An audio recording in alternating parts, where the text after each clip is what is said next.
What is up, Lord of the Rings fans? My name is Trevor, and welcome to my channel. Every Monday on my channel, we do a thing called Middle-earth Mondays, where we talk everything Lord of the Rings and The Hobbit, all leading up to the Rings of Power, which comes out here in just a couple weeks. Very excited for that series. But today, I am tier list ranking all the Lord of the Rings heroes.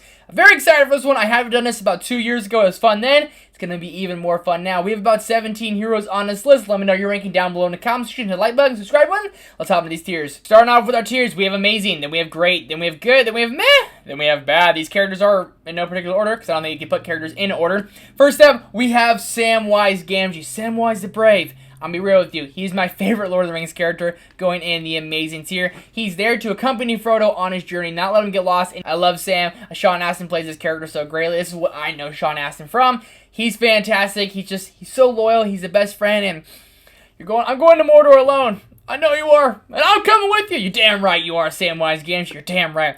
Then we have Pippin. Pippin. I'm going to put Pippin in the good tier. That might be a hot take. I know a lot of people aren't really big fans of Merry or Pippin.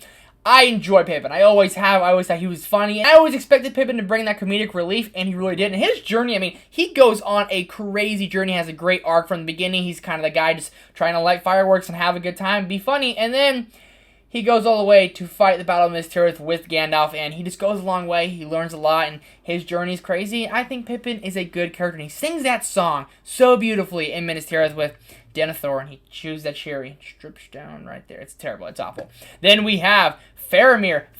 I'm not gonna lie, he's badass. He's a really cool character. I'm gonna put him in the great tier. Denethor is a dickbag of a father, and when Faramir has that moment with his dad, and he's like, would you wish, like, I had died and Boromir had lived? And Denethor's like, yes, I wish that. You feel the disappointment come from Denethor in Faramir's face, and, like, he basically goes out to die. I mean, Faramir is a noble character, doesn't get enough screen time. I always wanted more Faramir. I think he's great. I absolutely loved him. Then we have Faramir.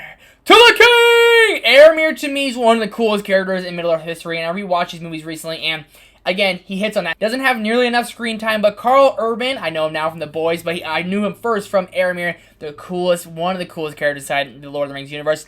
Going in that great tier as well. Faramir is just so awesome, so cool. Leader of the Rohirrim, and he comes back at the end of the Two Towers and he saved the day. I mean, to the king, baby. It's freaking sick. Then we have Elrond, and I believe we're getting a younger version of Elrond in the Lord of the Rings, Rings of Power, which I'm excited for. He's also in the Hobbit movies.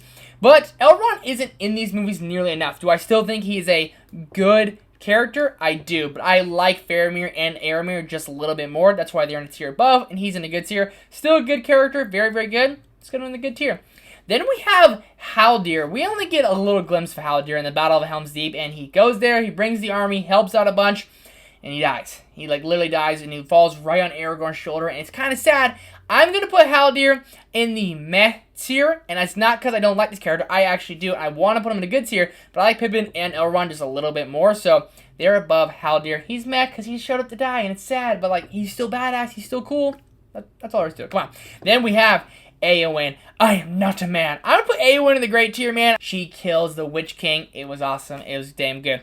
Speaking of Merry, we have him right here. I'm gonna put Merry in the good tier as well. Him and Pippin, like, their journey was insane. Like, these are two of the main characters. Like, you think of Two Towers, they have, like, pretty much the only other storyline, which is the Treebeard storyline, the End storyline. That's Merry and Pippin. They carry that along. Face of adversity, they get kidnapped at the end of Fellowship, and they go and they walk around with the talking tree in the Two Towers, and they go and they freaking fight a battle in the Return of the King. Come on, it's absolutely fantastic. And we have Theoden King. I was never big on Theoden, but my most recent rewatch, I ended up liking him a lot more. I'm gonna put Theoden in the great tier as well. The King of Rohan. Gondor calls for aid, and Rohan shall answer. One of my favorite quotes in Lord of the Rings, and one of my favorite quotes from Theoden King, shows up with the Rohirrim, and they show up at the Battle of Minas Tirith, and he gives that huge, long, epic speech. Yeah! It's sick, dude! I don't even care! It's in the great tier.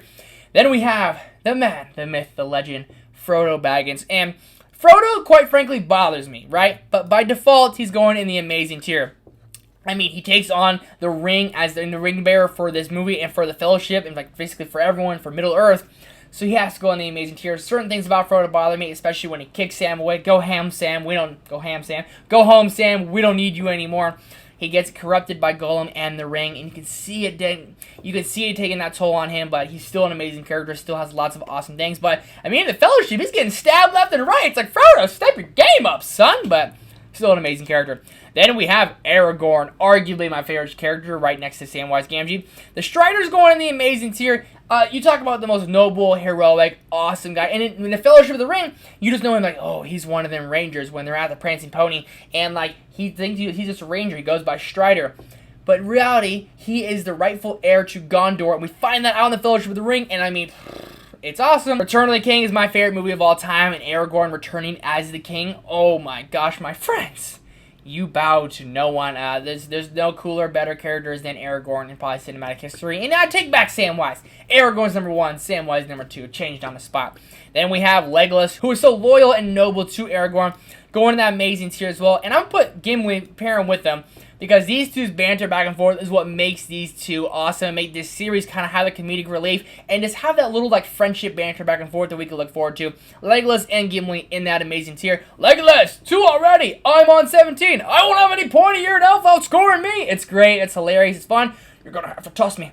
I love these two's banter back and forth. You can't think of Legolas without thinking of Gimli. And at the end of A Hobbit, The Battle of Five Armies, when King Thranduil tells Legolas, like, go find this man. He goes by Strider. His father was a good man. He'll grow to be a great one. You're like, whoa, sets it up greatly. It's awesome. Then we have Gandalf the White and Gandalf the Grey. We're going to count him as one. Obviously, he's Gandalf the White here. Amazing tier as well. Fly, you fools. I mean, Ian McKellen plays this character perfectly. But if you go back to the Fellowship, when he's Gandalf the Grey, he's like that little, like, kind of harmless wizard. And he has a battle one-on-one with Sauron. Then he comes back as Gandalf the White. And Gandalf the White is awesome. I mean, him and his horse Shadowfang, they come back and save the day at Helm's Deep, and he leads the army in the defense of Minas Tirith against Mordor. I mean, Gandalf the White is one of the most legendary characters of all time. Then we have Galadriel, and Galadriel is going to go in the good tier. Just wasn't utilized enough. Like, really wasn't. Speaking of not utilized enough, we have Arwen as well. And I've done some research. Apparently, Arwen was supposed to be like Glorfindel's character, and everything she did, Glorfindel was supposed to do. They gave us Liv Tyler, and they gave us to Arwen's character. So, these two characters are badass, just not utilized nearly enough. We really only get them in the Fellowship. So, by default, they're going in good, but I think they're better than Haldir and meh. And finally, another amazing character, a top 5 Lord of the Rings character for me. Boromir. Boromir, you see him go through the struggle that, like, if he gets the ring, Gondor has, like, the power and the upper hand, and that's what he wants, and he tries to take it from Frodo, but then he realizes he made that mistake, and he sacrifices himself for the Fellowship. And I mean, Sean Bean just delivers a fantastic performance, but Boromir is noble, he's heroic, and he sacrifices himself for the greater good of Middle-earth, and Lurtz shoots 3 arrows in him. It's sad. It really, really is. That's going to do it for this ranking of the Lord of the Rings heroes. Let me know your ranking down below in the comments. You can hit the like button, subscribe button, come back every Monday for more Lord of the Rings content. And Lord of the Rings, The Rings of Power is just around the corner. We're going to have reactions, breakdowns, everything to those episodes. And I cannot freaking wait for it, people. Thank you guys so much for watching. I'll see you in the next one. Peace!